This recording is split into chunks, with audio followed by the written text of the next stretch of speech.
अस्सलामुअलैकुम वरहमतुल्लाहि वबरकातुहू। Shahraj gardening ideal खुशामदीद welcome करने जनाब तुहानू अपनी गार्डनिंग अपने काम से उम्मीद करने सारे दोस्त ठीक ठाक होंगे, सारे राजी खुशी होंगे। लो दोस्तों, असी आए हैं किते सफ़र च, तो सफ़र च दिल किया कि दोस्तों नाल गल करनी है, दिल च अज़म है तो करनी असी गार्डनिंग ते ही है, पौधा जात ते ही है। तो एक बड़ा प्यारा तो बहुत ही प्यारा खूबसूरत पौधा सानू मिले।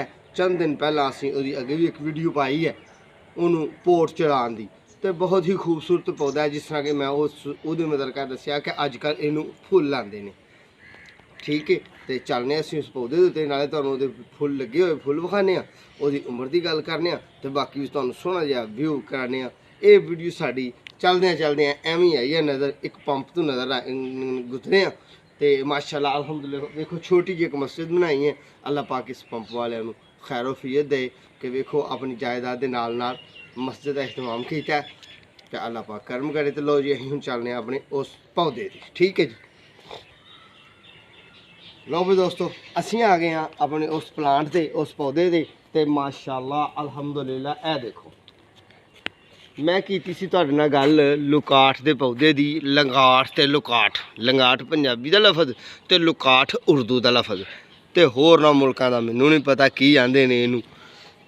ठीक है जी, तो ये साडा ठंड का फल होंदा है। तो तुहानू मैं दस्सिया सी कि जिवें सर्दी पैंदी है, सर्दी की वजह नाल बहुत ज़्यादा सर्दी पैन की वजह नाल इनू फुल आते हैं। तो फिर चौथे महीने इस पौधे का फल लगता है। तो बड़ी आलीशान नस्ल की लुकाठ का पौधा है। बहुता वड्डा दरख्त नहीं, बहुता वड्डा ट्री नहीं, एडा वड्डा ट्री नहीं कि ये जनाब ए वेखो किड्डे प्यारे माशाल्लाह अल्हम्दुलिल्लाह किड्डे प्यारे नू फुल लगे हुए हैं, तो गुच्छादार ने। तो मेरे अल्लाह ने चाहा जे कामयाब हो गया तो इस पौधे के उत्ते तकरीबन 5 कमान फल होएगा इंशाअल्लाह जिन्ने कि सिटे लगे हुए हैं, जिन्ने कि फ्लावर आए हुए हैं। ठीक है दोस्तों, यदा कोई तना एडा वड्डा नहीं, इस पौधे की कोई एडी बहुती उम्र नहीं हले हुई, थोड़ी जी उम्र रखता है हले। हाल मौके तो थोड़ी है ना, उस तरह तो इस पौधे की उम्र 35-40 साल बन जाती है। 35-40 साल जिंदा रह सकता है। यह पौधे साढ़े का इसका तन है, तो ये लगा होया एक पंप के उत्ते। तो गुजर हो रही सी, तो दिल च ख्याल आया कि मैं अज मुसाफर, तो मुसाफर ने अज कहीं गल करनी है, तो गल यही करनी है कि यार ए लुकाठ के पौधे में अजकल फुल बड़े प्यारे ने। तो दोस्तों दसीए जिस तरह कि इनू फुल दिसंबर च आते हैं, 11वें तो 12वें महीने 11वां तो 12वें महीने फुल आते हैं। फिर आहिस्ता आहिस्ता ये दाने की शक्ल इख्तियार कर जाता है। जो ये दाने की शक्ल इख्तियार करता है, तो फिर सोहना सुथरा बन के फल लगता है इनू। तो बड़े प्यारा तो बड़ी खूबसूरती नाल फल होंदा है।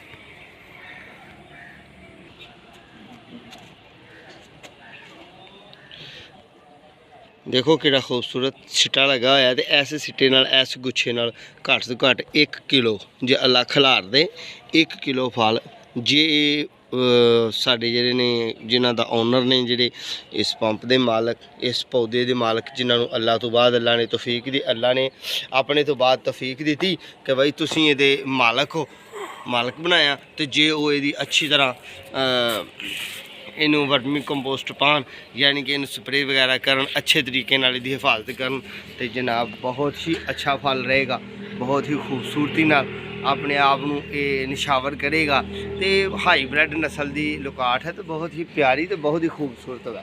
ठीक है जी, तो ये जिन्हों जो बहुत ही गर्मी च फुल आंदा ही नहीं, जे कि आ जान दोस्तों, जे कि फुल आ जान ना बहुत ही गर्मी च, तो फिर ये फुल झर भी जाते हैं आके। जिस तरह के गर्मी थोड़े पहला जो फुल आए ने, ए वेखो ए झरन डे ने, यानी कि गर्मी च आए सन, ये सड़ गए हैं।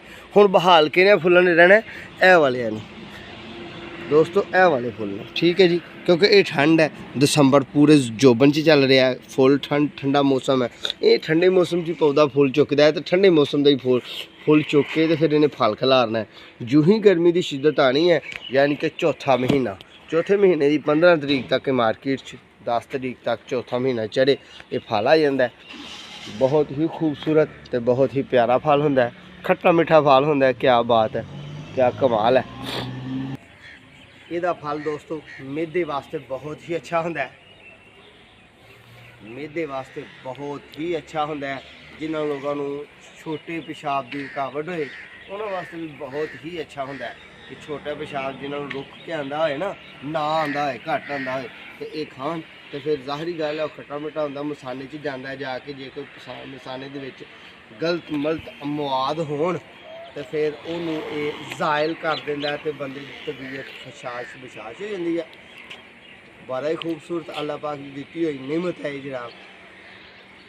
तो ये तुहानूं विखाना चाह रहे सा कि छोटी जी उम्र च पौधा है साडा कैमरामैन जो उत्ते चोटी दियां उन्होंने जूम करके विखाए फुल लगे हुए फुल नूं तो काफ़ी लगे हुए ने ते हर शाख ते लगे हुए ने हर शाख ते फल आ रहा। अल्लाह अपना रहम करे इस पौधे ते इस पौधे तो मुस्तफीद होने वालों ते भी अपना रहम करे तो सारिਆਂ ऐसे पौधे लाने की तो मुल्क की खुशहाली करने की दुनिया को ग्रीन करने की तौफीक अता फरमाए। जे असीं पौधे नाल दोस्तों प्यार करांगे तो मैं समझना रब कुदरत साडे नाल प्यार करेगी। मेरा तो एक दोस्तों मिशन जे मिशन है मेरा दोस्तों एक कि तुहानूं जेहड़े मेरे नाल मेरे फॉलोअर ने मेरे वेखण वाले ने मेरे सबसक्राइबर दोस्त ने मेरे यूट्यूब फैमिली मैंबरान ने उन्होंने पौधा जात के मतलब तकरीबन फ्लावर वाले फुलों वाले एग्रीकल्चर के मतलब घर में रखे जाने वाले पौधे छोटे सेन चलाने वाले बागबानी वाले दोस्त ग्रीनरी दे वाले दोस्त माहौल में खुशहाल करने वाले जेडे जेडे इस चीज़ लाइक करते हैं सोच विचार रखते हैं उन्होंने पक्की दोस्ती लाइए तो अच्छे तो अच्छा टिप्स अच्छी वीडियो अच्छे पौधों के मशवरे जेडे अपने इलम च अदना जी अकल च जेडे हैगे ने वो तुहाडे तक मुहैया करिए। तो ये लोकाठ के पौधे की उम्र की गल हम करने कि इस पौधे की बड़ी उम्र होएगी ना तो बड़ी उम्र होएगी सीड तो लैके यानी कि बीज तो लैके इस पौधे की उम्र तकरीबन 6 तो 7 साल होएगी तो इनू फल आंदिया होया तकरीबन इनू 5 साल हो गए होंगे 6 यानी कि साल बाद ये पौधा फल चुक जाता है। ठीक है जी क्योंकि हाईब्रिड वैरायटी है ये आम नहीं आम होए तो फिर फुल घट आते हैं। ठीक है जी तो आम होए तो इन्ना घना भी नहीं होंदा तो वेखो ना ये बहुत ही प्यारा तो बड़ा खूबसूरत प्लांट है। कुदरत ने इनू ये हुसन दिता है तो निज़ाम कुदरत है कि सानू इंसाना की खिदमत वास्ते अल्लाह पाक ने ये पौधे पैदा किए तो सानू किसी ना किसी मौसम के कोई ना कोई फल खान नू मिल जाता है कोई फुल वेखण नू मिल जाता है कोई ग्रीनरी वेखण नू मिल जाती है। ये सोहने अल्लाह के एहसानात ने साडे ते तो सानू इसदा शुक्रिया अदा करना चाहिए दोस्तों तो प्लांटेशन करनी चाहिए है। बाद तुहाडी छत है ना कुछ भी नहीं तो तुसी छत ते भी कोई पौधा ला के रख सकते हो। हुण तो बड़े बड़े प्यारे हाईब्रिड पौधे आए हैं तो खूबसूरत आए हैं तो इंशाल्लाह हाल मौके ते असीं ना दही माहौल दीयां गल्लां कर रहे हैं तुहाडे नाल पिंडां थावां दीयां गल्लां कर रहे हैं ओपन माहौल दीयां गल्लां कर रहे हैं तो आने वाले वक्त च इंशाल्लाह तुहाडे नाल